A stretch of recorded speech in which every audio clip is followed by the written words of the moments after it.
নমস্কার, আমি রেণুকা। আপনারা দেখছেন হালদার ড্রাগন ফ্রুট। চলুন আপনাদেরকে আমার গাছের প্রথম ফলটি তুলে দেখাই। ফলটা একদম লাল হয়ে গেছে এবং মুখের দিকটা ফেটেও গেছে।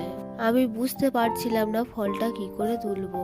তারপর আস্তে আস্তে ঘোরাতেই ফলটা ভেঙে এলো ডাঁটি সমেত। দেখুন ফলটার মুখের কাছটা কিন্তু ফেটে গেছে। এই যে আমার গাছের বয়স কিন্তু মাত্র 1 বছর, তার মধ্যে কিন্তু ফল ফুল দেওয়া শুরু করে দিয়েছে। এই যে দেখুন গাছে আরো কতগুলি ফুল এসছে, এদিকেও দেখুন আরো একটি ফল। বলে রাখি, আমি কিন্তু গাছের চারাগুলো মাইতি ড্রাগন ফ্রুট ফার্ম থেকে নিয়েছিলাম। যারা ড্রাগন গাছ লাগাতে চাইছেন তারা কিন্তু ওনার কাছ থেকে নিয়ে নিতে পারেন। আমার এখানে মোট 14টা গাছ আছে, তার মধ্যে কিন্তু 3টে আমি অনলাইন থেকেও নিয়েছিলাম। সেই গাছেও কিন্তু ফুল এসছে, এই যে দেখুন। ঠিক আছে বন্ধুরা, আজ এই পর্যন্ত। দেখা হবে পরের ভিডিওতে।